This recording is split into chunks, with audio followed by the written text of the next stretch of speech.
tenga mejores y mayores elementos para tomar una decisión razonada cuando asista a las urnas. Esta segunda mesa de discusión tendrá como objetivo examinar los sistemas de evaluación pública en el ámbito municipal. Les recuerdo a ustedes cuál es la dinámica de trabajo. Cada uno de los ponentes tendrá alrededor de 15 minutos para dar su ponencia y posteriormente, durante la participación de los ponentes, de las y los ponentes, algunos compañeros nos estarán apoyando dándoles tarjetas para que cualquier interesada o interesado anote una pregunta, formule un cuestionamiento en general a la mesa o en particular o a alguno de los participantes, y al final distribuiremos u organizaremos en ejes temáticos estos cuestionamientos que formulen ustedes para tener una interacción y una retroalimentación por parte del panel. Entonces, esta es la dinámica de trabajo y sin más preámbulo voy a comenzar a presentar al primer ponente de esta segunda mesa, que es el doctor César Camacho Quirós, quien es licenciado en Derecho por la Universidad Autónoma del Estado de México y maestro y doctor en Derecho por la Universidad Nacional Autónoma de México. Es integrante del Colegio de Abogados del Estado de México, miembro del Instituto Nacional de Administración Pública e integrante de la Asociación Nacional de Doctores en Derecho, así como académico de la UAM, la Universidad de Anáhuac, la UNAM y el Tecnológico de Monterrey. Fue presidente municipal de Metepec y gobernador del Estado de México, secretario general de Gobierno y subsecretario de Desarrollo Político de la Secretaría de Gobernación, entre otros cargos. En el ámbito legislativo, fue senador en la 68ª y 69ª legislatura, en las que presidió la Comisión de Federalismo y Desarrollo Municipal. También fue diputado de la 60ª y 63ª legislatura, donde presidió la Junta de Coordinación Política, encabezó la Comisión de Justicia y fue miembro de las comisiones de Gobernación y la de Relaciones Exteriores. Entre 2012 y 2015 fue presidente del Partido Revolucionario Institucional. Es autor de varios libros y columnista de distintos diarios de circulación nacional, entre ellos El Universal y El Economista. Ha sido presidente de la Fundación Colosio y de la Fundación de la UAM. Actualmente preside el Colegio Mexiquense. Para el Instituto Belisario Domínguez es un honor contar con su presencia y sin más preámbulos cedo el uso de la palabra al doctor César Camacho Quirós. Gracias, Xiuhtlautli. Gracias al Instituto Belisario Domínguez, que por cierto nos acompaña aquí la figura señera del doctor Chiapaneco, que no solo nos motiva, sino nos compromete a quienes hemos abrazado el servicio público como vocación vital. Quiero darle las gracias a Medardo Tapia, presidente del IGLOM, por ser quien generosamente me ha hecho el favor de convidar a participar en esta mesa, que mucho me honra compartir con quienes están aquí presentes, con Vicente Ugalde y con Adi, que por cierto fue presidenta del IGLOM, también es una autoridad en la materia. Gracias a todas y todos por su tiempo. Primero debo decir que la reelección, que es parte ordinaria de un sistema democrático, de un sistema electoral democrático, tuvo muy mala prensa, que a partir de 1910, que en la coyuntura se postula como posición política sufragio efectivo, no reelección. En la coyuntura es perfectamente entendible este postulado, que es en su concepto contradictorio. Me voy a explicar. En un sistema democrático lo que importa es que el sufragio sea efectivo. Punto. En esa coyuntura, como no había sufragio efectivo, las reelecciones consecutivas hicieron daño no solo al núcleo social, sino a la representación política.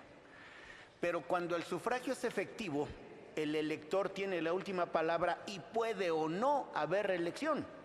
Eso es un asunto que atañe a los ciudadanos empoderados, para usar una expresión del léxico cotidiano.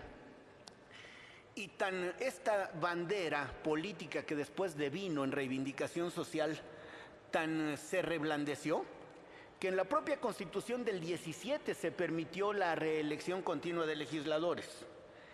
Y años más tarde, incluso hubo un cambio constitucional para permitir, ojo, la reelección de presidente de la República, si por eso había empezado la revolución. Y no solo fue un cambio constitucional que se haya quedado allí, este cambio constitucional permitió a Álvaro Obregón en 1928 volver a ser postulado y haber ganado la presidencia de la República. Lo mataron y por eso no asumió el cargo, pero la institución tenía plena vigencia. Fue en 1933, producto, diríamos, de una valoración seguramente no solo jurídica, sino sobre todo política y social. Diríamos coloquialmente, el horno no estaba para bollos, como para que se habilitara la reelección y esto generara eventualmente nuevas reacciones, nuevos problemas sociales. Y dije que tenía mala prensa la figura porque en las escuelas nos enseñaron que la reelección tenía efectos perniciosos y la eternización de Porfirio Díaz en la presidencia le había generado malas consecuencias al país. Por eso era común que en los años ya recientes, en las décadas recientes, cuando había una encuesta preguntando a la gente sobre qué opinaba de la reelección fue mayoritariamente descalificada. Por eso costó trabajo y diríamos que parecía a contrapelo de la opinión mayoritaria ciudadana reimplantar la reelección, porque incluso algunos dicen, bueno, todo puede empezar por los municipios, de los que ahora me ocuparé, pero va a acabar esto con la reelección del presidente de la República. Y recordando a Díaz, a más de 100 años de su vida protagónica en el país, diríamos que casi es unánime, por lo menos en la visión epidérmica, por encimita, que no es una institución buena. Yo soy un convencido que es una institución democrática, porque al final quien tiene, como dije, el poder para dar o quitar es el ciudadano. Claro, un ciudadano bien informado, un ciudadano políticamente responsable. Y todo esto que estoy diciendo puede ser difícil de medir porque por el principio de igualdad ante la ley basta que alguien tenga vigentes sus derechos para poder votar en el sentido que le venga en gana. Por eso diríamos que este derecho inalienable, indiscutible, ni siquiera tendría que merecer darle mucho tiempo.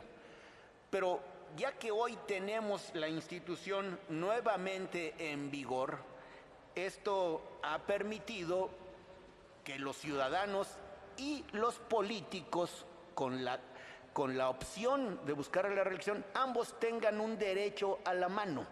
Me explico. La persona tiene el derecho para buscar, el político en funciones tiene derecho a buscar una segunda oportunidad.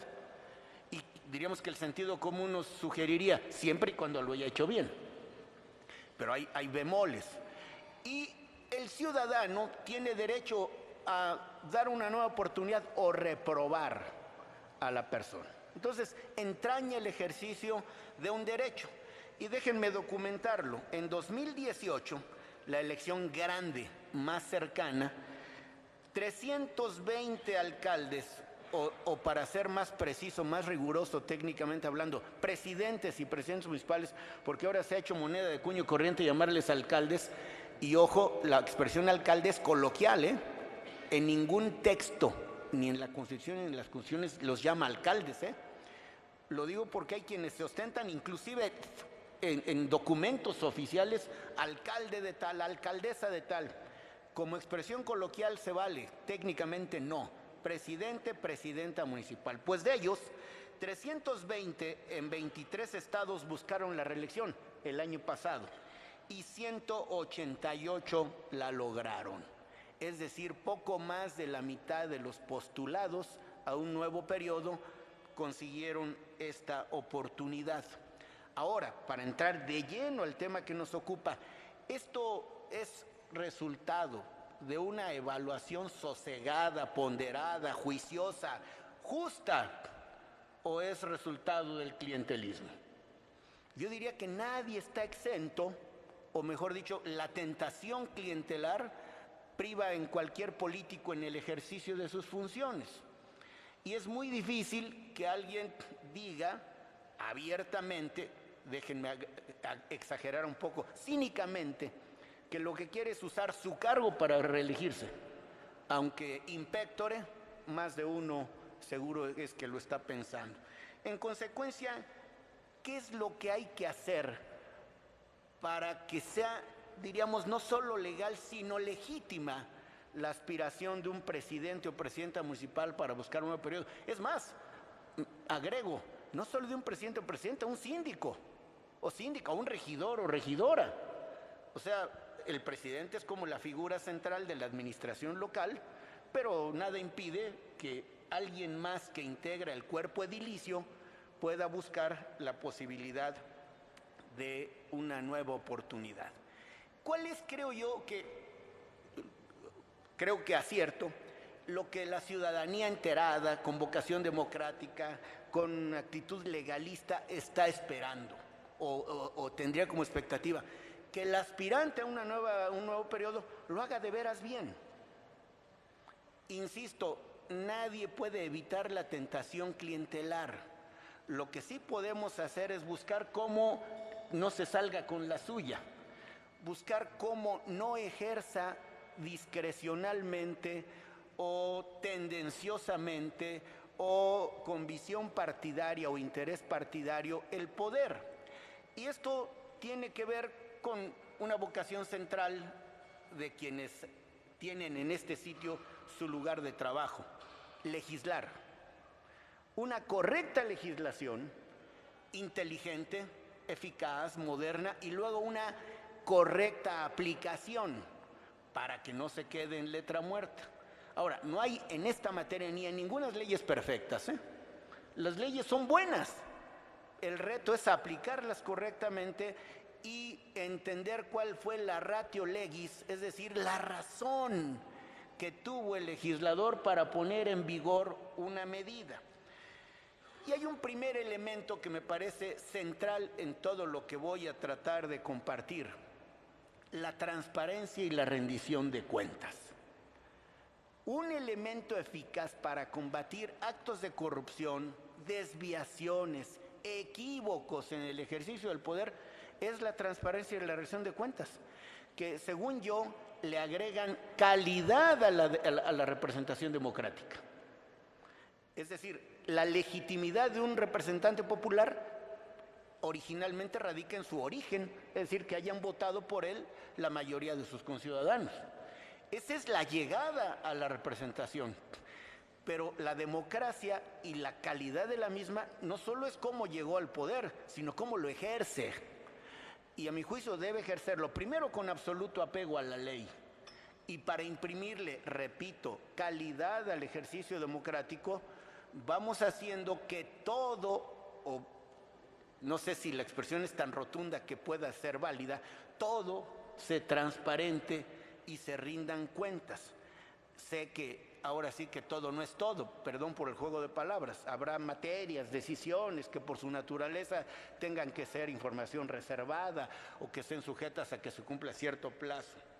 Pero lo que creo a pie juntillas es que el personaje central de esta relación entre mandatario y mandante es justamente el mandante.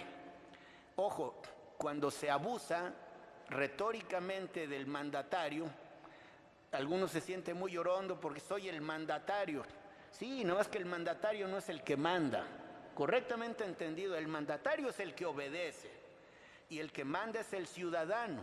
En consecuencia, en lo que yo querría insistir es en la dotación de vehículos legales, o me corrijo, de vehículos, siendo normativos, son del más alto rango, es decir, constitucionales del texto federal, constitucionales de los textos locales, normativos de legislación ordinaria, es decir, de las leyes del Congreso, de las leyes de las legislaturas, pero también de disposiciones administrativas que se pueden expedir incluso sin cambio a la ley y que de lo que hablarían es de un buen gobierno, de un recto y eficaz ejercicio en la administración pública.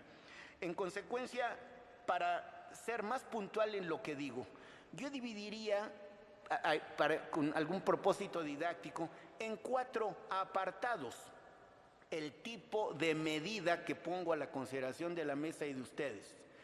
De orden político, es decir, disposiciones políticas, disposiciones en el ámbito económico, disposiciones en el ámbito social y disposiciones en el ámbito de la administración pública, que podríamos llamar disposiciones de orden organizacional. En las primeras, por ejemplo, me parece interesante discutir sobre la posibilidad de elegir candidatas y candidatos a los ayuntamientos ya no por planilla. Es decir, en la estructura constitucional mexicana el que gana, gana todo, ¿eh? Es decir, cuando digo gana todo, tiene asegurada la mayoría del cabildo. Quizás no tenga que ser así, y a lo mejor gana el postulado por un partido a la presidencia y el postulado por otro partido a la sindicatura y postulados por otros partidos X a las regidurías. Y quizás las regidurías tendrían, y hay un estado que lo hace así, posibilidad de ser postulados territorialmente. Es decir, ¿por qué no? Que nada impide que una planilla, 5 o 10 miembros, porque los números ustedes lo saben son variables, representen a la zona norte del municipio, digo para no entrar en detalles, a las colonias tales, al sector oriente, a la parte centro, al centro histórico, a los condominios, a los fraccionamientos, quizás valga la pena. Son poco frecuentes, hablando de lo económico, y estoy hablando de cuestiones que nos preocupan a todos, son poco frecuentes o quizás infrecuentes los mecanismos para dar puntual seguimiento al gasto público. Puntual seguimiento, incluso hoy existen los medios, técnicamente hablando, para darle seguimiento cotidiano, en tiempo real. Es decir, ¿qué pasa con los recursos que son de todos? En el ámbito de la revisión de los dineros, tenemos un problema que no es privativo del municipio, sino de la estructura constitucional, de las normas, que la revisión es ex post. Es decir, las auditorías, como antes la Contaduría Mayor, hacen su trabajo cuando ya acabó. Y si se hizo mal, el efecto puede ser resarcitorio, o el efecto puede ser la imposición de una sanción administrativa o penal. Pero ¿qué creen? Ya pasó. Y quizás el efecto pernicioso sea irremediable. Y entonces queda una especie de sabor amargo porque dicen, bueno, ya castigué al que lo hizo mal. Sí, quizás sí. Pero el daño por hacerlo mal ya es irreparable. El tiempo, por ejemplo, es un recurso que nunca se podrá recuperar. Algo más. El aumento de mecanismos para facilitar la interacción entre ciudadanos y servidores públicos.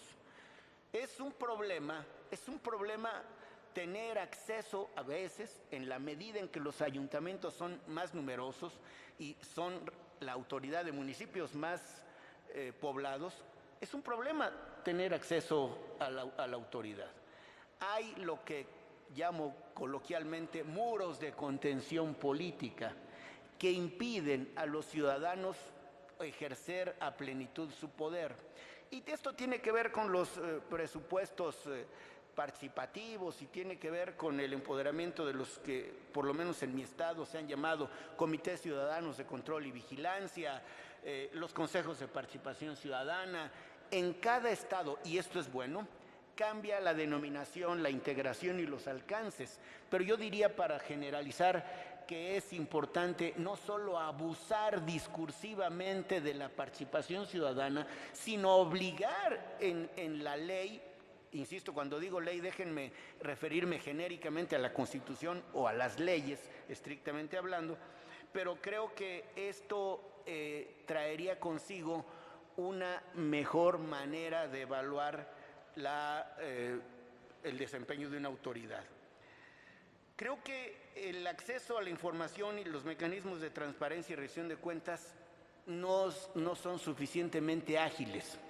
Recuerdo que en la colonia, por ejemplo, había en una especie de juego jurídico, obsérvese, aunque no se cumpla. Es decir, a veces se da cumplimiento formal a la ley. Es bueno, yo hice tal o cual cosa, pero a la hora de la verdad resulta que no ocurrió. Y estos cierres de salidas, de escapes, solo se logran, insisto, con una mejor disposición jurídica. De la mano con esto viene la capacitación y profesionalización del servicio público. Lo diré como es, haciéndome cargo de la parte que me toca. Es común que al llegar a los ayuntamientos, el presidente o presidenta municipal se lleve a sus compañeros de partido, a la gente que le ayudó en la campaña a ser parte del servicio público, con una absoluta confusión de quehaceres.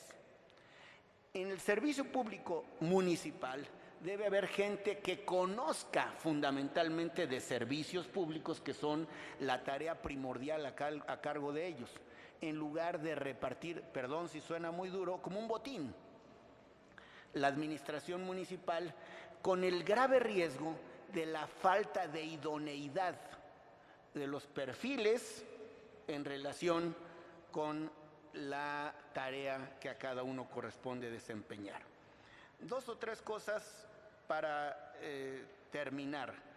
Creo a pie juntillas que hay que impulsar, y creo que es parte del trabajo de la academia y de las organizaciones vinculadas con estos menesteres, es tiempo de construir una agenda municipalista, la agenda municipalista del siglo XXI.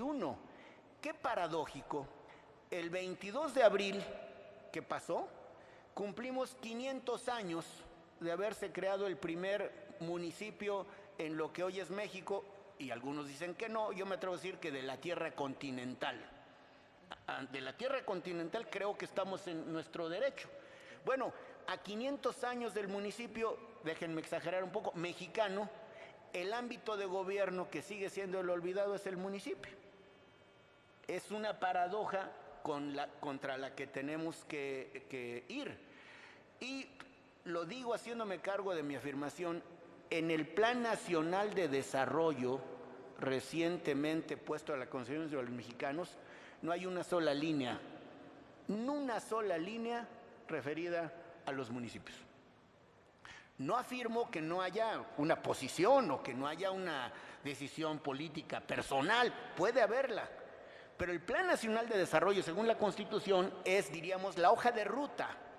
Incluso si había problemas antes del 82, porque fue en el 83 cuando se incorporó a la Constitución el 26 y el Sistema Nacional de Planeación, si había ejercicios de planeación eran ejercicios un poco caprichosos, porque la obligación de planear no estaba en la Constitución. El primer plan fue 3440, por eso muchas instituciones y hasta lugares de esta ciudad se llaman plan sexenal. El primer plan sexenal se dio en 34 por voluntad de Cárdenas, no por obligación jurídica. En consecuencia, es tiempo de hacer una planeación que permite a un gobierno, en el entendido que siempre podrá haber correcciones sobre el rumbo, pero tener la certeza no solo de dónde parte, sino a dónde quiere llegar.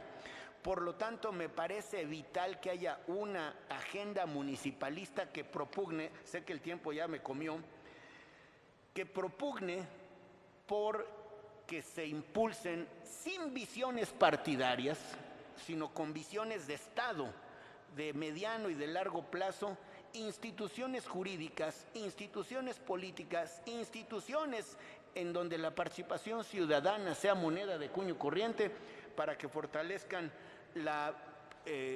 al municipio como el ámbito de gobierno en el que todos hacemos la vida cotidiana. Termino. Todos los programas sociales, esa es mi convicción, así pienso, deben tener al municipio como su administrador y su ejecutor. La política social planeada desde la Secretaría de Desarrollo Social del Gobierno Federal me parece que no solo, aunque sea de buena fe, puede desacertar. La política social más acertada es la que ejecuta el que conoce a la gente, que es la destinataria final, cuyo nivel de vida, cuya calidad de vida tiene que buscar mejorarla el ámbito municipal de gobierno.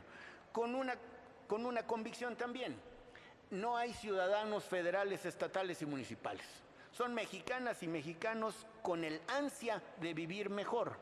Por eso, entre federación, estado y municipio, no tiene que haber fusión al punto de que alguno pierda el rostro y los contornos, tampoco división como parcelas o en entidades desvinculadas. Debe haber articulación en donde el ámbito de gobierno atinente haga lo que la lógica, lo que la razón, lo que el sentido común le toque.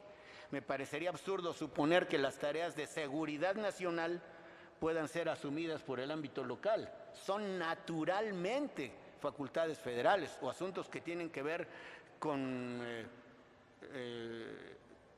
diríamos, el valor del peso. O sea, son asuntos que evidentemente le corresponden al ámbito federal, como algunos, como la prestación de los servicios públicos o la política social, que naturalmente se convierten en el espacio de actuación del municipio, de su gobierno, que es el ayuntamiento, y obviamente de la ciudadana y el ciudadano, que es el protagonista de la vida de todos los días. Gracias.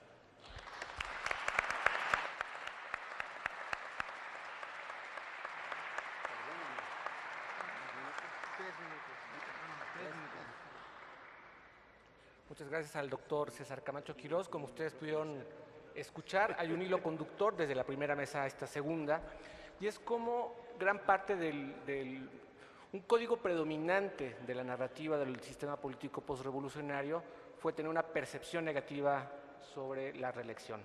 Y esto, bien, se ha venido modificando en los últimos años, todavía a lo mejor con ciertas resistencias de la opinión pública, y ahora, una vez que la reelección en el ámbito municipal ya está legislado, ya estamos teniendo los primeros resultados de quién se logra reelegir y quién no, comprender cómo, si bien la lógica del sistema del poder político es permanecer en el poder, cómo un poder democrático va a requerir controles, medidas de observación para que este poder sea un poder acotado y preferentemente no solo por partidos políticos de la oposición, por otros poderes, sino también por la ciudadanía, para que ésta tome una decisión basada en la información.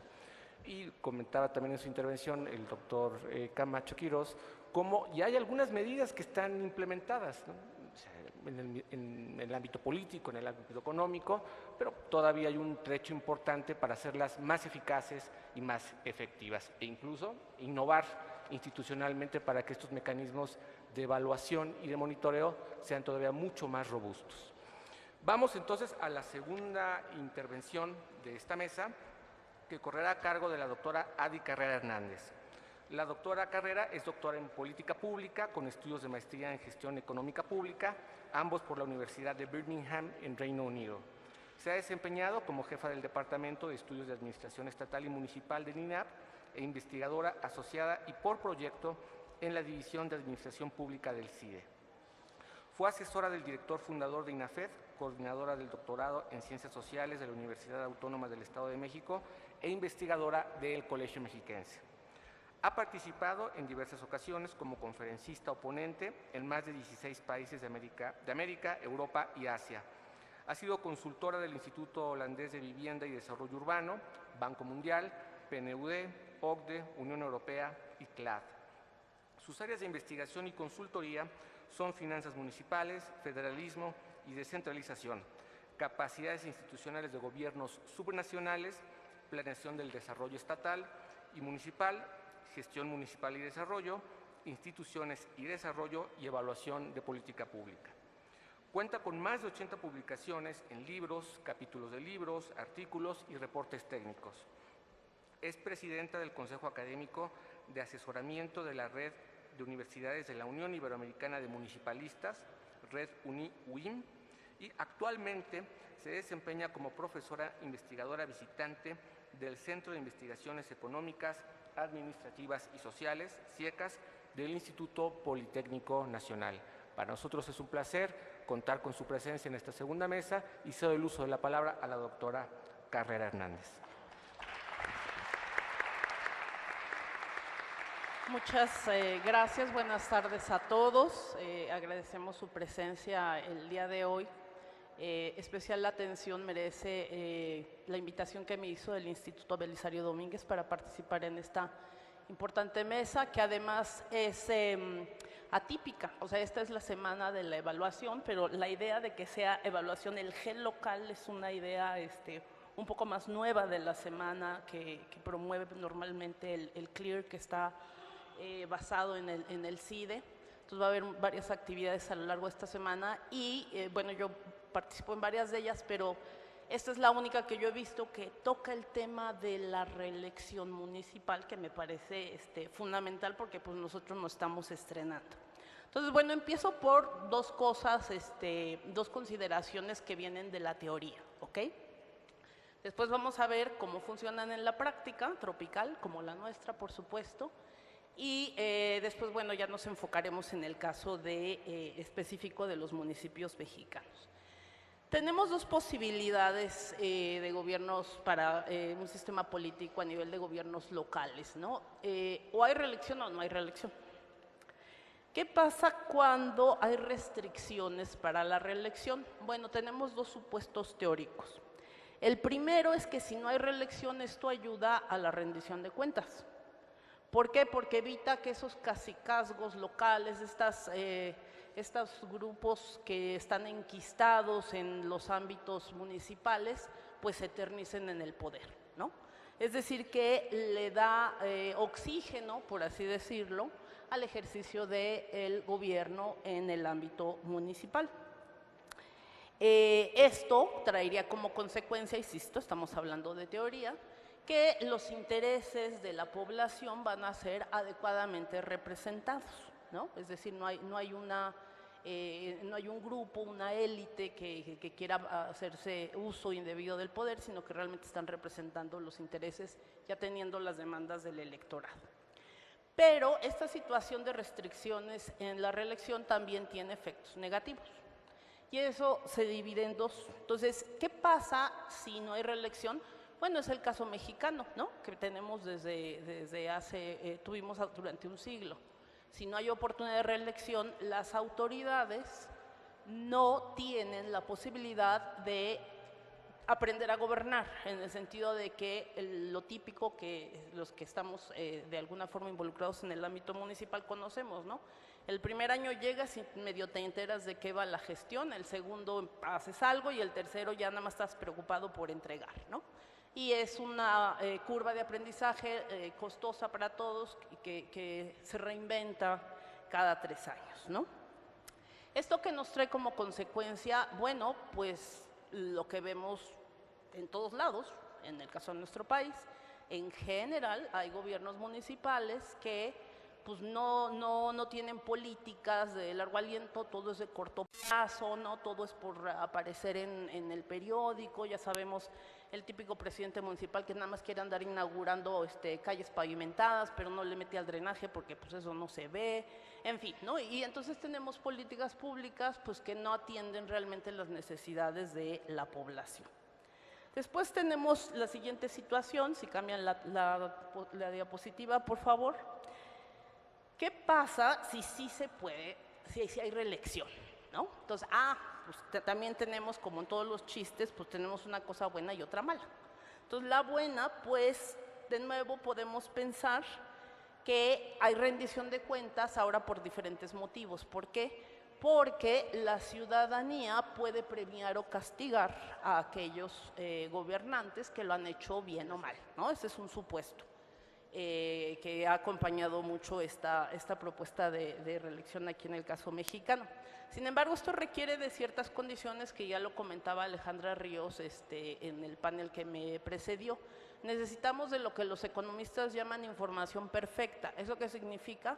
Pues que todo el mundo tenga información, tenga conocimiento de qué es lo que están haciendo sus presidentes municipales, por qué está tomando una decisión y no otra, que tenga datos acerca de cuánto se está invirtiendo, por ejemplo, en provisión de servicios públicos básicos, cuánto se está gastando en la promoción de su imagen, que a todos nuestros políticos les encanta, ¿no?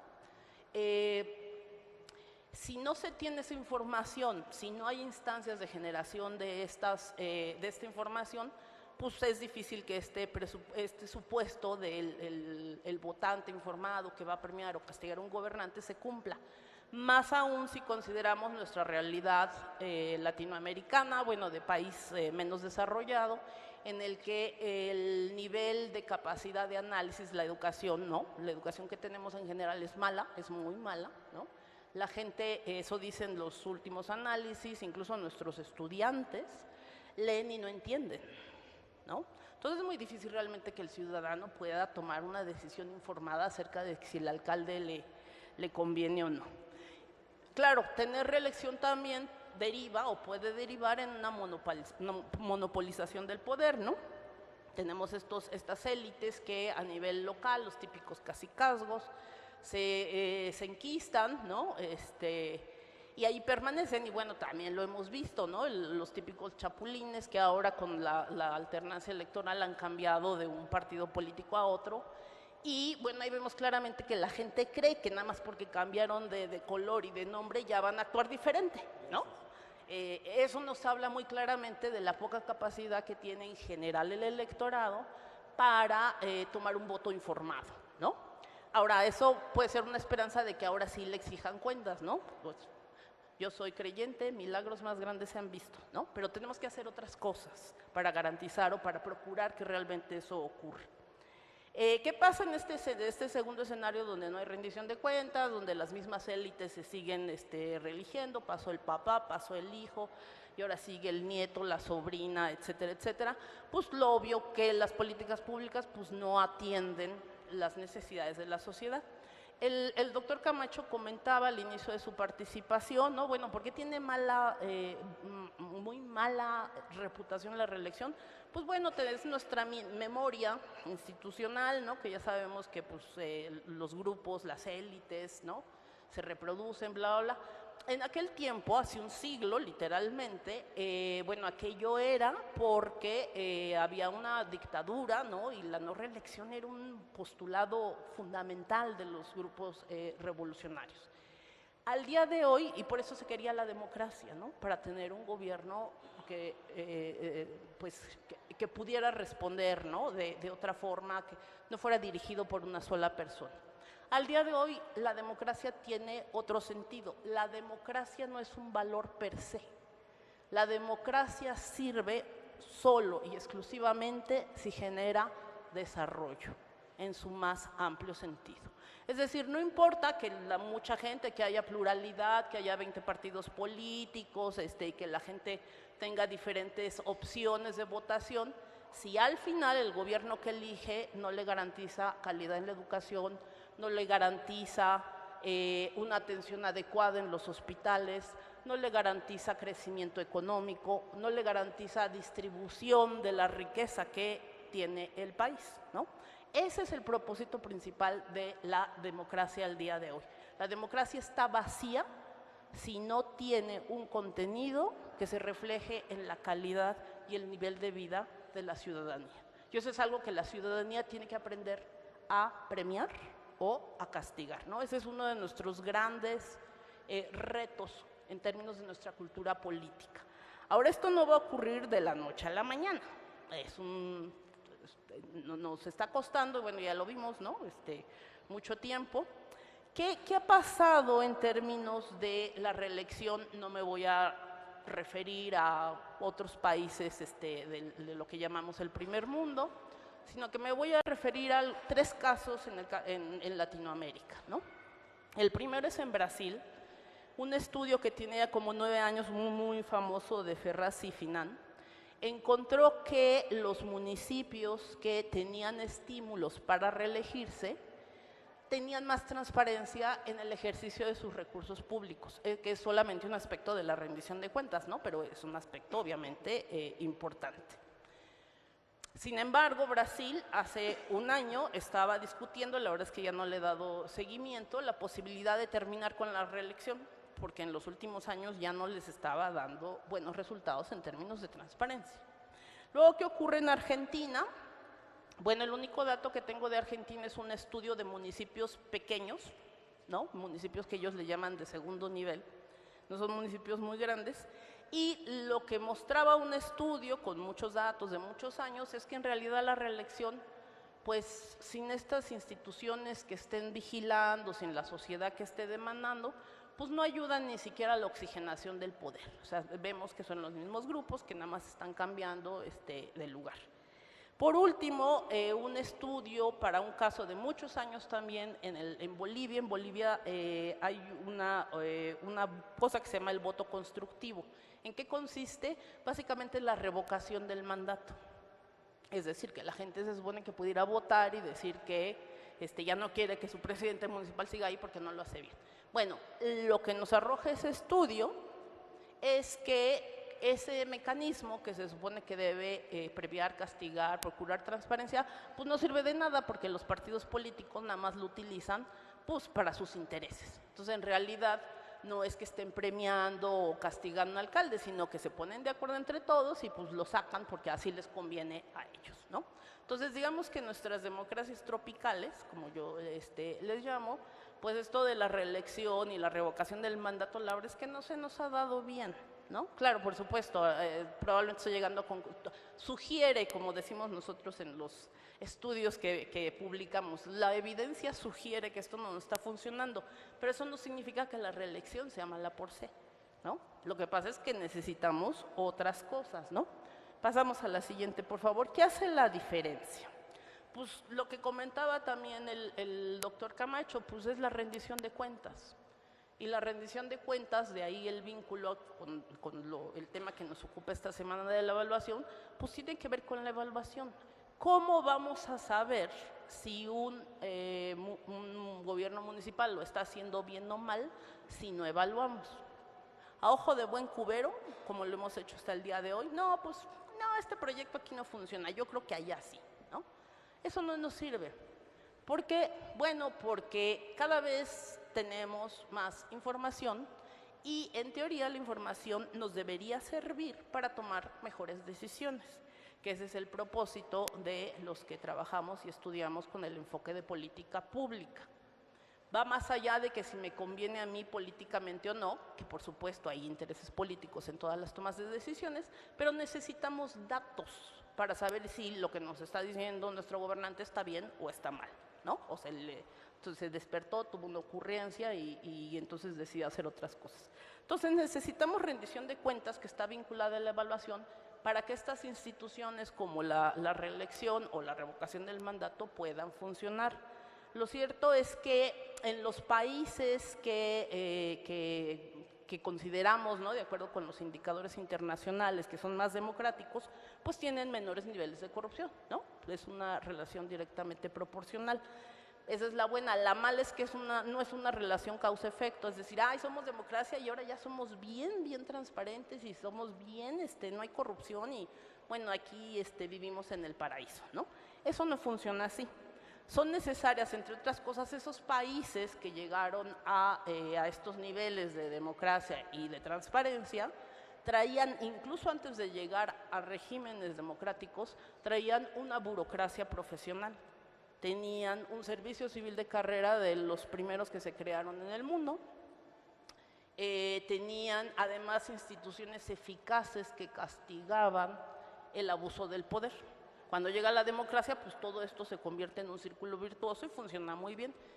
Pues es la buena, sí funciona. La mala es que nosotros no tenemos eso, ¿no? Eso no quiere decir que, ay, pobrecitos de nosotros, para siempre vamos a estar así.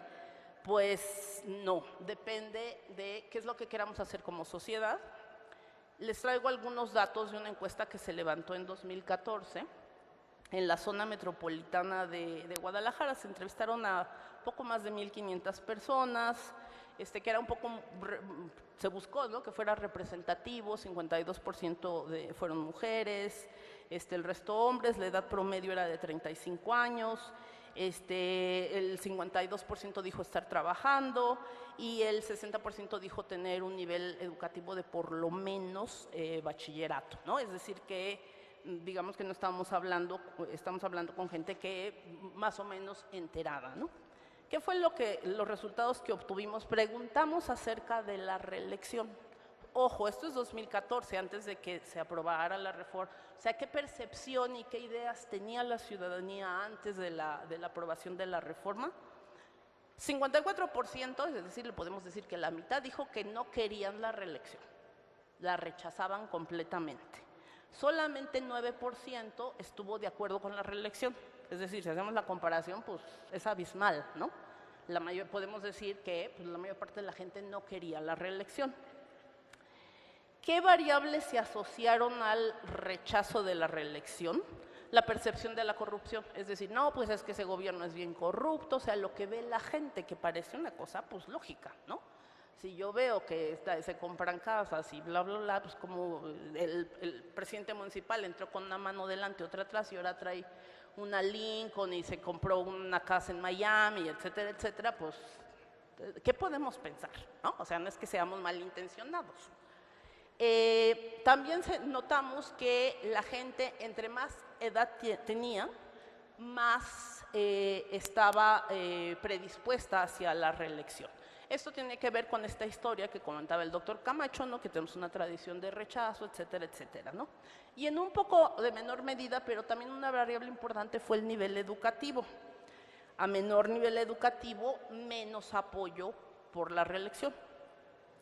Entre los poquititos que nos dijeron que sí querían la reelección y que la apoyaban, les preguntamos que qué elementos les serviría para apoyar o no la reelección de su presidente municipal, y nos contestaron 3 cosas. Primera, la confianza que tienen en la policía municipal, lo cual ratifica que la seguridad pública, que es el tema del doctor Medardo, pues es nodal para la legitimidad de un gobierno a estas alturas, ¿no?, que tenemos unos niveles de violencia que nunca habíamos tenido en este país. La satisfacción, en segundo lugar, es la satisfacción con lo que hace el presidente municipal. Y tercero, aunque menos importante, la simpatía por algún partido político, ¿no? Lo típico de, es que mi familia es panista desde hace 20 años, ¿no? Y yo voy a preservar qué sé yo, ¿no? Pero bueno, así hay gente que piensa y pues bueno, respetable. La siguiente, ¿qué pasó? Vamos a hacer un poco el recuento de los daños, digo yo, de la elección de hace un año, en 2018. En 2018 fueron a elección, de los ayuntamientos que fueron a elección, ya ven que fue la madre de todas las elecciones, ¿no? Ya no sabíamos de qué estado y de qué nivel de gobierno nos hablaban, había datos y datos y datos. Bueno, por ahí hay un estudio muy bueno de Magar, que está publicado en Nexos, se publicó el año pasado, y nos decía que de los 1,327 ayuntamientos que tenían la posibilidad de reelegirse, porque recordemos que solamente eran los electos a partir de 2015, ¿no?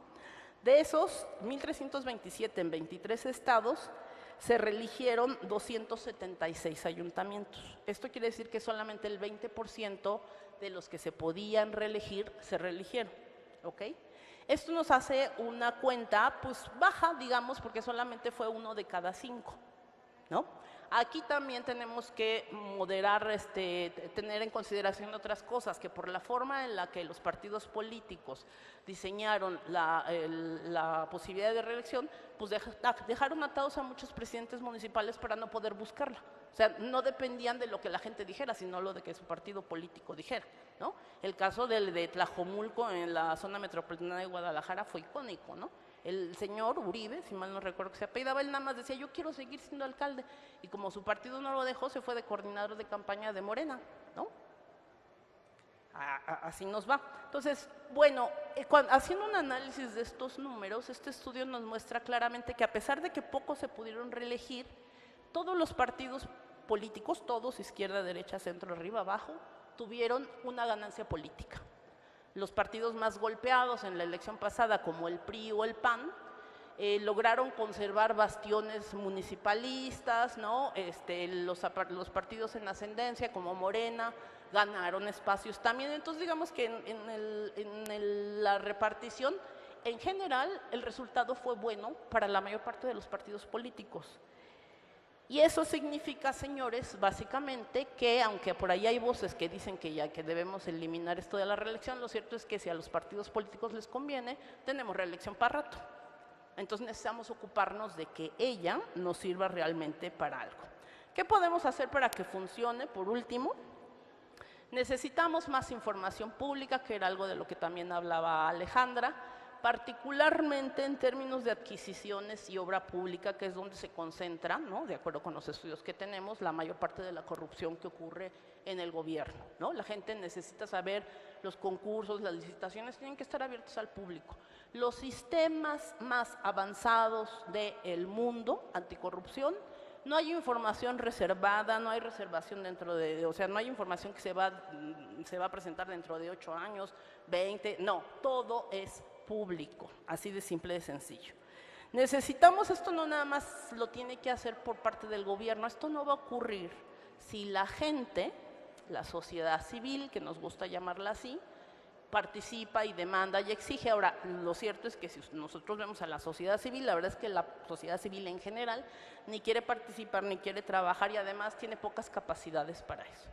Entonces, ¿a qué tenemos que hacer? Bueno, hacer alianzas estratégicas, seguir alimentando y fortaleciendo y apoyando a instancias del tercer sector como IMCO, México Evalúa, Simtra, etcétera, etcétera, que nos presentan datos interesantes e información que nos sirve para tomar decisiones, lo cual es bastante preocupante en la actual administración, donde pues barrió con parejo diciendo que todas eran corruptas, ¿no? Lo cual pues no es cierto, porque como en todo hay cosas buenas y cosas malas, pero necesitamos fortalecer esas instituciones. Y esas alianzas estratégicas se hacen entre el gobierno, la ciudadanía y la academia. Los académicos no podemos estar sentados detrás de nuestro escritorio, ahí escribiendo unas cosas fabulosas para que nos acepten el SNI, para que nos dejen ir al extranjero, ¿verdad? No, necesitamos estar allá afuera, viendo con la realidad, apoyando, sugiriendo metodologías de evaluación, viendo cómo las mejoramos, qué capacidad de incidencia tienen eso, apoyando y siguiendo a estas ONGs, ¿no? en la difusión de resultados. Necesitamos también hacer cosas como en los últimos meses en CIECAS, en el Politécnico, hemos estado trabajando, ahí están mis alumnos que han sido explotados este semestre. Estamos construyendo, ayudando al gobierno del Estado de Hidalgo para la construcción y el diseño de un laboratorio de política pública. Ese es el tipo de cosas que necesitamos hacer, ¿no? Darle herramienta a los tomadores de decisiones y abrir espacios para que no solamente ellos tomen decisiones, sino que también está la sociedad civil y la academia. Todos tenemos algo que aportar.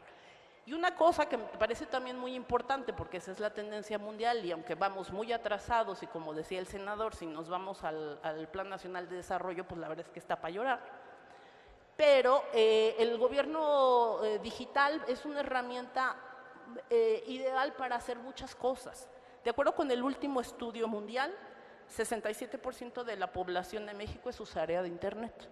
Tenemos ahí un campo que todavía no hemos explotado, que la gente aprenda, ¿no? A buscar aplicaciones de cómo está rindiendo cuentas su gobierno, lo cual es en el ámbito local pues lo más adecuado.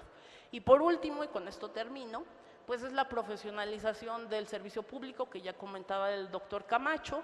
Tenemos una iniciativa que empezó en el Estado de México con el Instituto Hacendario de Estudios Municipales, acerca de como no se puede crear servicio civil de carrera, por lo que ya comentaba el doctor Camacho, ¿no? Por esta política de botín de los partidos políticos, necesitamos profesionalizar a la burocracia. Entonces, que el que es tesorero pues tenga un papel que diga que tiene lo necesario y los conocimientos básicos para ser tesorero, y además que esa certificación se esté renovando.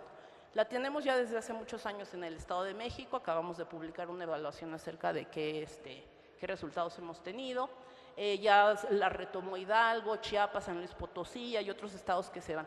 No va a funcionar esto si no tenemos funcionarios que tengan estas ideas que hemos vertido y que estamos vertiendo el día de hoy acerca de tomar mejores decisiones y una sociedad demandante. Muchas gracias.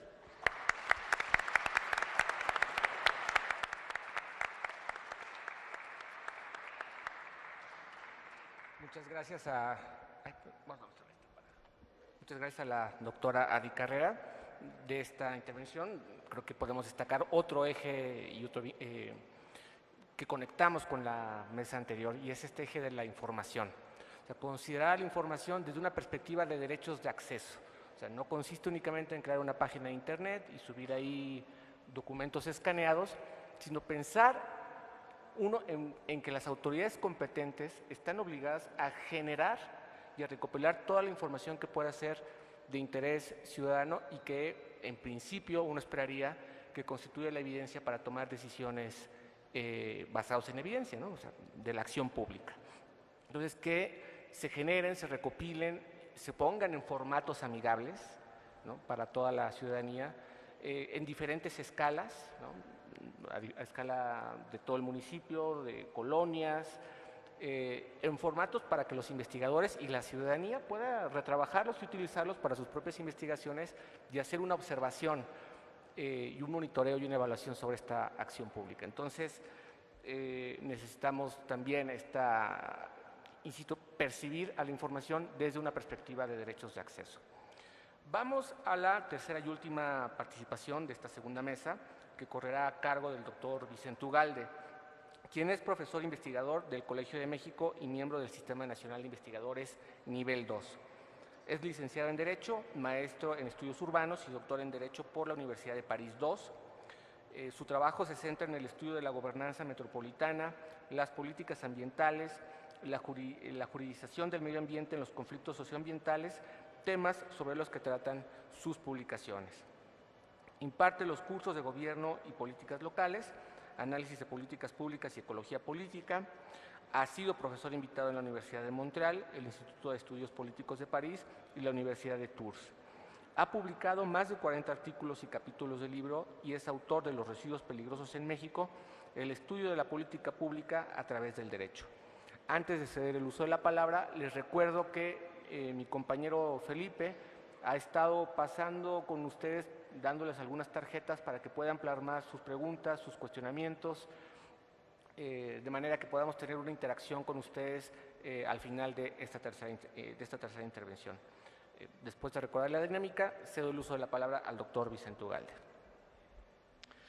Muchísimas gracias, Ixcuautli, muchísimas gracias al Instituto Belisario Domínguez por la invitación, especialmente al doctor Alejandro Navarro, que está por aquí, y también a Pablo Rojo. Yo les agradezco mucho la invitación y también la distinción que han tenido de ponerme en esta mesa con miembros tan distinguidos en el mundo de los que nos interesamos por el municipio, pero bueno, pues también con la experiencia que tienen tanto Adi Carrera como el doctor Camacho Quirós en el conocimiento de muchos temas que son de interés público. Muchísimas gracias, de verdad, por la invitación. Yo voy a hacer unas consideraciones muy generales del tema que nos convoca hoy. Me he puesto como reto terminar en exactamente 10 minutos, espero lograrlo. Y son unas consideraciones que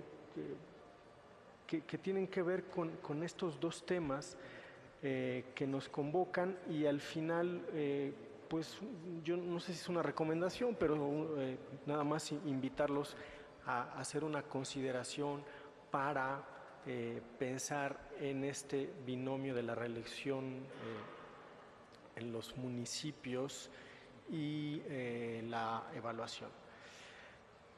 Yo quiero ver esta invitación, que es muy estimulante y muy provocadora, como una invitación a reflexionar sobre ambas cosas. Es decir, ya se menciona aquí, sobre la forma en que la evaluación puede ser actualizada en un espacio local, es decir, llevada al espacio local y ser naturalizada, practicada con naturalidad ahí, institucionalizada después de un cierto periodo en el que se estabilicen las prácticas de evaluación en ese nivel. Y por otro lado, una discusión sobre no tanto la reelección, sino la democracia. No sé si son el espíritu del tiempo, la inconsciente efecto de la coyuntura, pero he sentido que la invitación de hoy es una invitación a discutir una tensión o una serie de tensiones en las que se encuentra inmersa la democracia, víctima de su propio éxito, su banalización, el haberla convertido en el argumento de autoridad para todas las cosas. Parece que la democracia está viviendo algunas dificultades que revelan bien pues la tensión evidente entre constitucionalismo y democracia que hizo su aparición en el espacio público hace pocas semanas a propósito de gobernar o no por memorándum con todo el respaldo democrático contra o no de el constitucionalismo. La tensión entre la democracia puede también ser vista en el caso que se le pone enfrente el tema de la evaluación con la eficiencia y con la eficacia. Es decir, una tensión entre, por un lado, tener el apoyo mayoritario en un espacio local, en una ciudad, en una alcaldía, en un estado, qué sé yo, y por otro lado, estar haciendo un uso muy ineficiente de los recursos públicos o estar obteniendo resultados muy magros en la implementación de las políticas. Entonces yo creo que esta invitación a pensar, a evaluar la democracia hoy es una invitación que aplaudo y aplaudo que sea el Belisario Domínguez quien nos la hace. Entonces mis consideraciones son al final un poco para aceptar esta invitación de evaluar la democracia y de pensar la evaluación más en términos de esta tensión entre democracia versus eficiencia, democracia versus eficacia, pero en una idea más general sobre que quizá ya es tiempo de seriamente reflexionar y valorar la democracia mexicana, la democracia electoral que ha sido tan costosa y que sus resultados hoy en día, independientemente, yo no quiero hacer una evaluación que sean buenos o malos, yo creo que sí merecen ese examen. Pero bueno, vuelvo al tema de la evaluación. Bueno, yo no quisiera abundar, yo solamente les voy a presentar este esquema para más que nada organizar mi propia forma de entender a la evaluación. Yo la verdad es que aunque la he practicado, ya saben, las evaluaciones a los programas sociales del ámbito federal desde hace muchos años, he escrito poco, he escrito solo directamente una vez sobre el tema, entonces no me considero propiamente alguien que desde un punto de vista conceptual tenga mucho que aportar a la discusión sobre la evaluación, pero sí puedo decir algunas cosas. Primero es que, bueno, la entiendo muy claramente en estas dos dimensiones, en que la democracia puede ser una democracia pluralista y una democracia experta, una experta que es, qué sé yo, los despachos de expertos que contratan, por ejemplo, con el Consejo Nacional de Evaluación para hacer las evaluaciones en los diferentes tipos que ya fueron mencionados esta mañana sobre programas sociales, que no es la única expresión, no es la única forma de evaluación experta que se presenta, pero que quizá es con la que podemos tener más naturalidad. Y otra que es la evaluación pluralista o democrática, que bueno, es un poco algo que se puede recoger en sondeos. En México se practican mucho, tenemos acceso en línea a los resultados de muchos de ellos sobre servicios. Ustedes pueden ir a los sitios electrónicos de las grandes encuestadoras y ver la valoración que hay sobre el transporte público en la Ciudad de México. Es periódica, los resultados son muy comparables en el tiempo. Y hay otros ejercicios que han sido más esporádicos, yo pienso, y cuando escribí un poco sobre ese, en un observatorio ciudadano que creó en 2007 el gobierno del Distrito Federal con las universidades, y a partir del cual se diseñó un cuestionario, se aplicó a través de los recibos, si mal no recuerdo, el sistema de aguas, y se obtuvieron, bueno, un número considerable de respuestas que permitieron tener información sobre la percepción de los ciudadanos sobre esos servicios públicos. Entonces, bueno, hay esos tipos de evaluación y me parece que la discusión sobre la reelección se acerca más bien a esta segunda que a la primera.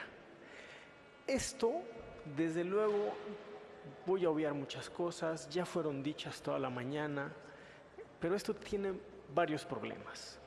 O sea, las evaluaciones expertas y las evaluaciones pluralistas pueden tener objetivos o usos, es decir, que se aprovechen para fines similares, pero en realidad tienen su vocación es que sirvan para cosas diferentes.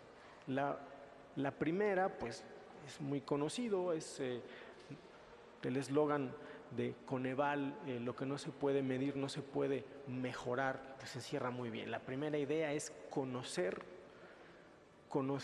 el resultado de la aplicación de programas públicos. ¿Qué cambios en la realidad son imputables a una acción precisa del gobierno? Es decir, ver si la teoría de cambio social implícita en aplicar algo, programa, subsidio, transferencia, está funcionando en la realidad. Y eso permite conocer ese funcionamiento, identificar factores, resistencias, obstáculos, oportunidades de mejora. Entonces, tiene esa funcionalidad.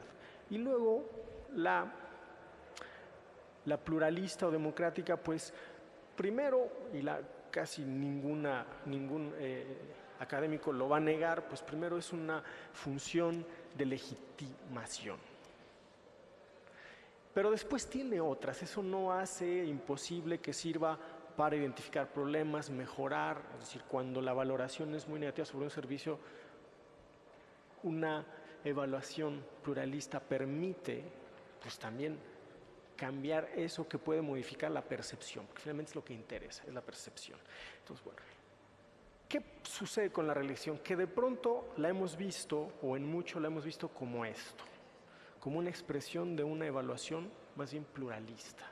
Y eso tiene todos los límites que ya fueron mencionados, que yo no voy a repetir aquí, pero voy a obviar todo eso. O sea, desde luego que tiene ese problema que acaba consistiendo en que los gobiernos trabajan para mantener un nivel de aceptación, es decir, una preferencia, una aprobación favorable, independientemente del uso eficaz de los recursos, del uso eficiente de los recursos y de la eficacia de las políticas. Ese es el efecto perverso. Y además otros que expresan esto es pues el clientelismo, que ya se menciona aquí, que está en el título, lo sabemos. ¿Cuál sería entonces el ideal? Ya lo dijo Adi Carrera, ya se mencionó muchas veces. Pues el ideal sería que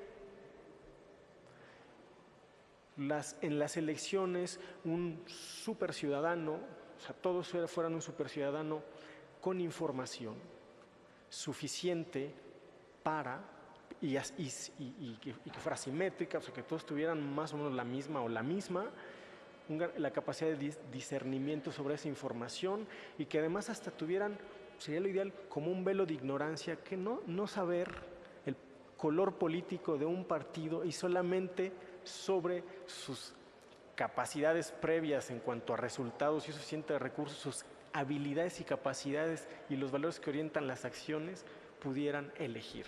Eso nunca va a suceder. La política sería descafeinada y eso ya dejaría de ser política.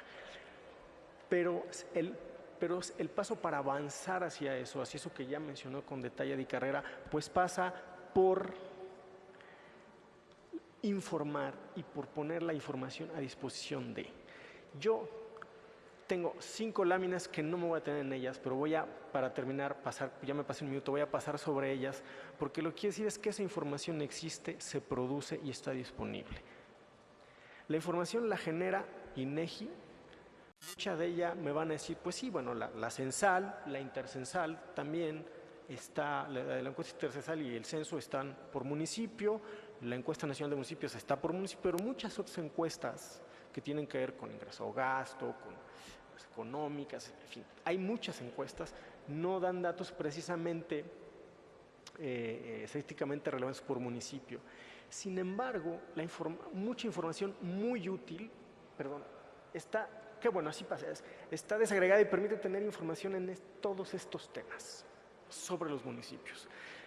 Si quiero avanzar, además de lo que genera INEGI, que no me detengo, está la información, bueno, que no sé si está de Coneval, que también está disponible, y la información del INAFE. Todo eso está ahí, y yo lo que esperaría, para terminar aquí, es que en las próximas campañas electorales, como se ha instalado mucho en los debates políticos, el sacar tarjetitas con las primeras planas de periódico, pudiéramos ver una creciente uso y aparición de tarjetitas con gráficas de información de INEGI, generada metodológicamente bien, de forma objetiva, y que esa fuera la que informara y orientara la preferencia de los ciudadanos y no las 8 columnas u otro tipo de información que me parece no le hacen un favor a la democracia. Muchas gracias.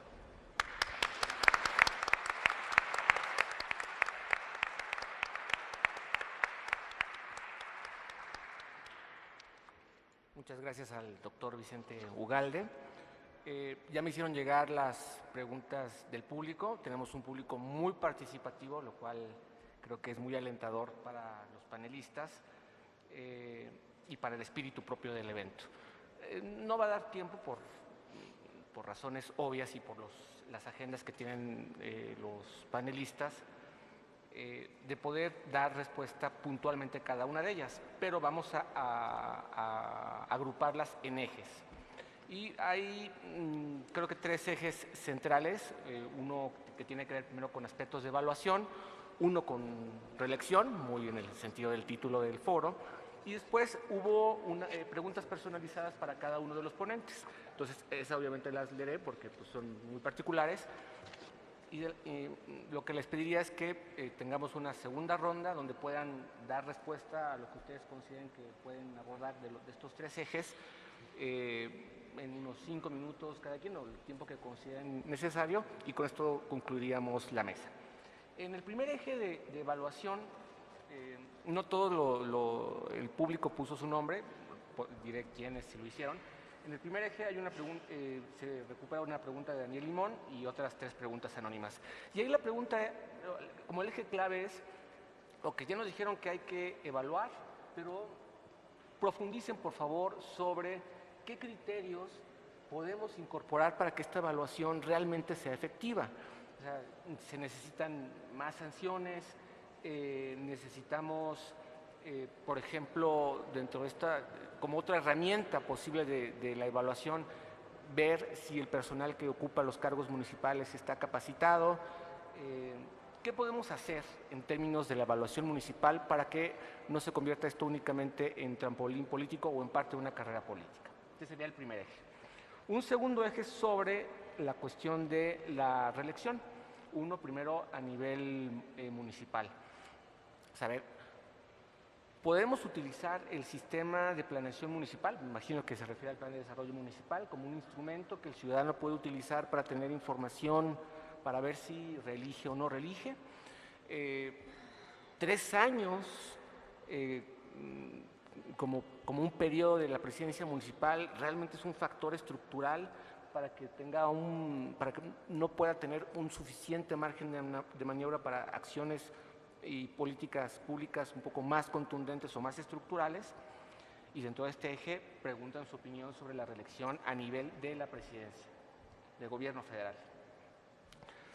Y el tercer eje, que son preguntas personalizadas, para el doctor César Camacho Quirós le preguntan que si hay alguna relación del clientelismo entre las elecciones locales, pero también en las elecciones de carácter federal. Si encuentra que hay allí algunos hilos conductores o algunos vínculos, y bueno, ver cómo se podría tratar de conjurar esta práctica. Para la doctora Adi Carrera, una pregunta muy específica, dicen, ¿no es mejor que en lugar de reelección se haga más largo el periodo de mandato? Y una pregunta para el doctor Vicente Ugalde, que la realiza Alma Navarrete. Dice, en su visión de estudios urbanos y gobernanza metropolitana, por favor comentar que aparte de la eficacia en la evaluación y rendición de cuentas, se piense que por encima de los personajes sea la prioridad de las políticas públicas transversales, con periodos de mediano y largo plazo, como lo hace ONU Habitat, además de una visión de género y cuidado del medio ambiente. Es un poco la idea de estas, cuáles podrían ser los ejes como transversales, ¿no? Entiendo que es lo que está preguntando Alma Navarrete. Entonces, ¿te parece bien si comenzamos contigo? Claro que sí. Bueno, criterios para las evaluaciones. Nos hemos enfocado mucho, y eso es algo que vamos a discutir en otro foro de esta semana en Puebla, en las metodologías. ¿Cómo evaluamos? O sea, ¿cuáles son los criterios, etcétera, etcétera? Desde mi muy particular punto de vista, considero que debemos tener una mirada más transversal acerca de la evaluación. Las metodologías, todo aquel que genera o que le ha intentado aplicar una o lo que sea, sabemos perfectamente que las metodologías se pueden cambiar, se pueden hacer mejor, también se pueden hacer peor, ¿no? Pero uno normalmente quiere mejorarlas, ¿no? Creo que creo que debe haber dos criterios que guíen la evaluación. Primero, el ciudadano, ¿no? Es decir, ¿qué es lo que necesita la gente? Y en función de eso evaluar pues, la eficiencia, eficacia, impacto, etcétera, etcétera, de las políticas públicas. ¿Esto qué quiere decir? Que básicamente pues, las políticas públicas tienen que generar lo que conocemos en política pública como valor público, ¿no? Es decir, que lo que hacemos, el dinero que es escaso, siempre va a ser escaso, el dinero público, realmente tenga un impacto en la mejora de la vida de las personas. Que tenga un entorno más seguro, que tenga servicios públicos adecuados, que pues de acuerdo con la Agenda 2030, ahí es donde tenemos que empezar, ¿no? Ahora, las políticas se tienen que hacer acorde contexto. Por ejemplo, yo he hecho evaluaciones para municipios pequeñitos de Puebla, y pues y nuestra base no es vinculante, pero pues es el Coneval, ¿no? Entonces tú ves la metodología del Coneval, que es de 100 preguntas, ¿no? Para la evaluación del ramo 33, y a la hora que tú vas a ver estos municipios pequeñitos, pues a lo mejor te contestan 20. Entonces, esa evaluación te dice poco acerca de lo que realmente está pasando en ese contexto local. Entonces necesitamos metodologías más aterrizadas para los diferentes contextos que tenemos en México. Tenemos 2 millones de kilómetros cuadrados y la realidad de lo que ocurre en Monterrey es muy diferente de lo que ocurre en Quintana Roo, ¿no? Es completamente distinta, la problemática es distinta y habría que evaluarlo de manera distinta, aunque por supuesto todas tienen que ser sólidas. Después hablaría de la capacidad de gestión, ¿no? La profesionalización del servicio público.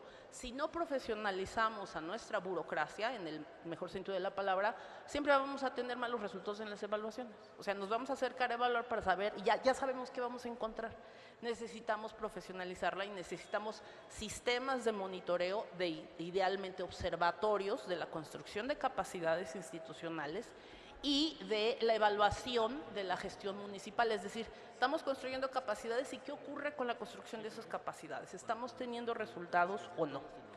Y luego también está la cuestión de las capacidades entre los que diseñan las metodologías y los que las aplican. Y ahí también todos sabemos, el último recuento de la evaluación del ramo 33 que se les pidió a partir de 2014 a los municipios, ¿no? Que los municipios tenían que buscar sus propios evaluadores, fue trágica, ¿no? Yo creo que va a ser muy difícil que la Secretaría de Hacienda libere esos recursos, pero serían un artículo interesantísimo acerca de cómo hubo una tal cantidad de instancias evaluadoras, la mayor parte no tenían la menor idea de lo que estaban haciendo. Es decir, y les cobraban además como si fueran egresados de Harvard, ¿no? Entonces tenemos ahí también un mercado que se tiene que regular, tiene que haber una certificación de evaluadores y una instancia estatal que, digamos, certifique a esos evaluadores, como ocurre, por ejemplo, en España, que crearon su agencia estatal en 2006, ¿no? Entonces, y eso quiere decir que el que hace las metodologías, el que aplica las metodologías y el sujeto evaluado, los tres necesitan capacidades, ¿no? Porque todo lo demás, pues, lo podemos mejorar. Obviamente, entre más información, más transparencia hay, pues tendremos más insumos para poder hacer mejores evaluaciones. Muchas gracias, doctora Arly Carrera Hernández. Por favor, doctor César Camacho. Gustoso. Creo que cuando se trata de criterios para evaluar el desempeño de una autoridad, entre otros deben estar, primero, el apego a la ley. Es decir, la recta, precisa y eficaz actitud, desempeño de la autoridad. No como una expresión de culto a la ley, ¿eh? Si la ley tiene que ser una buena ley, y cuando hay la convicción de que la ley no sirve, hay que cambiar la ley. Es decir, la ley es un instrumento para hacer justicia, para hacer las cosas bien. Enseguida, los criterios para evaluar, el recurso. El dinero es el dinero de la comunidad, así haya llegado por la vía de participaciones federales, de aportaciones federales relacionadas con algún fondo específico, de dinero del Estado, producto de un convenio o incluso los recursos autogenerados, porque el dinero, insisto, es de la comunidad. Entonces, en cada acción, en cada contrato de adquisiciones o de obra pública o en la prestación cotidiana de los servicios públicos, tiene que darse razón del dinero. Enseguida, la pertinencia de la acción pública. Es decir, puede ser que se apegó a la ley, no se llevó el dinero a la bolsa, pero es una acción equivocada. Es decir, compró lo que no debía, porque estaban de oferta los arpones para matar ballenas. Está muy bien, no hizo una pillería, pero ¿a quién le importa si es un municipio de la sierra? Y enseguida el impacto en la vida de la comunidad, porque estoy seguro que de los 3 ámbitos de gobierno, el que permite la valoración del impacto social con mayor nitidez es la acción municipal. Es menos factible decir cómo impactó positivamente una decisión del gobierno federal en la vida cotidiana. Segundo, el sistema de planeación municipal debe permitir la confrontación de propuestas contra resultados. Siempre nos quejamos de que no hay suficiente profesionalización de las autoridades. Exigir la planeación, exigir que haya planeación, y recuerden que de un plan derivan programas, incluso programas operativos, que ponen metas específicas. Entonces el ciudadano, si tiene información suficiente, va a poder confrontar la propuesta, la oferta, incluso la oferta de orden político electoral contra los resultados. Y la que es genérica, por supuesto que hay clientelismo en lo local, como lo puede ver en lo federal. Es una tentación a la que me parece que difícilmente alguna autoridad, o sea, alguien en funciones, una tentación que difícilmente le resulta ajena. Ahora, me parece legítimo buscar una nueva oportunidad. O sea, no está mal, qué bueno que hay, siempre y cuando la posibilidad de presentarse una vez más ante la Constitución del Electorado tenga solidez, no solo en la ley, sino en el ejercicio ético de la profesión. Y 2 cosas a propósito de lo que aquí se ha dicho. La democracia, decía Churchill, y no lo voy a citar literalmente porque me puedo equivocar, me voy a equivocar, es un método muy malo, pero es el menos malo de los que conozco. Entonces, un fenómeno derivado, un problema derivado de la democracia, a mi juicio, se arregla con más democracia. La democracia no es mágica.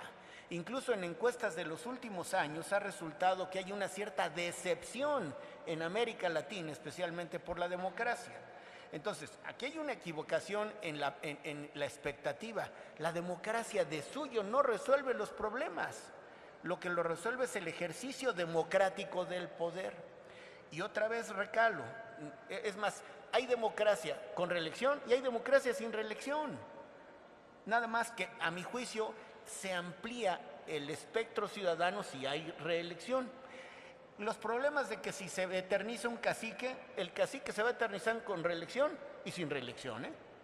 En consecuencia, lo que creo es que tenemos que perfeccionar lo que tenemos. Y termino. un elemento indispensable es mucha comunicación, no solo por voluntad del gobernante, sino por exigencia ciudadana. Me estoy refiriendo a lo más amplio: sistemas de evaluación, información en línea, redes sociales, vigilancia de la autoridad, todo.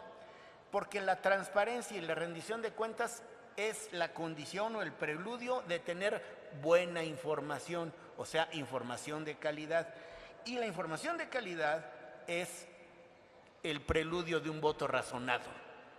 Porque si no hay información de calidad, el voto, que es igualmente legítimo e igualmente respetable, puede ser producto de la filia o de la fobia. Voto así porque así me lo ordenaron, o voto en contra porque me cae mal. Es una prerrogativa del ciudadano votar por quien quiera, pero habrá más posibilidades de que la democracia sea más madura si el voto es razonado. Gracias. Doctor Vicente Ugalde, por favor.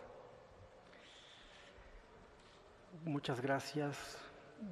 Bueno, yo creo que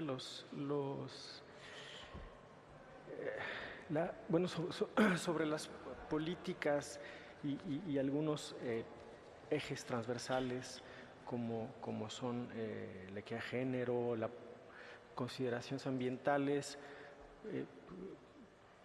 sí, es decir, yo quiero juntar esto con otra consideración, otra pregunta que hacen sobre la planeación. Lo ideal es que la definición de eso que es del interés público sea producto de un trabajo, o sea, que sea una coproducción entre gobiernos y gobernados. Eso es lo ideal. Eso que es del interés público lo decidimos todos. Nadie tiene el monopolio de la definición de interés público y se comparte. Y en eso no debe ser tampoco un fin en sí, sino que el objetivo es justamente que en esa definición entren intereses como puede ser el de la protección ambiental, el de cero riesgo, el de la habitabilidad de cierta forma, el de la ciudad compacta versus la extensión, en fin, es darle cabida de entrada a muchos intereses que pueden ser divergentes y después racionalmente resolver cuál se privilegia sobre otro. Las políticas no son más que versiones sintéticas de intereses divergentes. Digo esto porque de pronto puedes, todos son intereses legítimos. Es tan legítimo querer una infraestructura aquí que querer conservar el espacio ahí. Las dos son intereses legítimos. De lo que se trata es que en las políticas sea el resultado de una consideración razonada. Y menciono esto porque no es solamente que todas las políticas tengan que tener A, B y C y todo un, digamos, decálogo de exigencias que son normativamente irreprochables, sino que en la política real se tiene que resolver que a lo mejor se sacrifican unas en aras de otras. Y el instrumento para hacerlo, bueno, pues yo creo que en el caso de las ciudades la planeación puede ser un instrumento muy bueno, y yo lo único que quiero decir es que con todos los defectos que pueda tener, pero las ideas que están asociadas a el presupuesto por resultados tendrían que descender al nivel municipal e instalarse. Eso, no vamos a inventar criterios nuevos, todos están mencionados, yo suscribo todos los que mencionó César Camacho, empezando por la legalidad, pero sería llevarlos a ese nivel. Y eso yo me abstengo a responder las otras. Yo solo quisiera hacer una última alusión al tema al tema de la democracia, y es verdaderamente insistir que, bueno, desde luego la democracia es un valor que suscribimos, adherimos, la defendemos, pero sin olvidar algo que señaló César Camacho, es decir, no es una panacea, no es un fin en sí mismo, y justamente yo creo que a lo mejor hay que reconocer, y insisto en que se tiene que valorar cuál ha sido su funcionamiento y cuáles son las derivas. Desde los griegos están señaladas las derivas de la democracia, y sabemos muy bien Aristóteles cuáles señaló la principal que hay. Tenemos que ser muy atentos, creo yo, siempre a eso. Hay un profesor americano, Holmes, que hablaba muy bien, bueno, cuando se establecen restricciones en las constituciones hacia las tentaciones mayoritarias, cuando se establecen candados para cambiar, por ejemplo, una constitución, no es otra cosa más que Philip sobrio que se prepara para el Philip ebrio que pueda aparecer un día. Es decir, las mayorías de pronto pueden estar un poquito enloquecidas y es bueno pensar que eso no es ciencia ficción y que de pronto el constitucionalismo es esa garantía para que el Philip ebrio no le coma el mandado al Philip sobrio. Muchas gracias.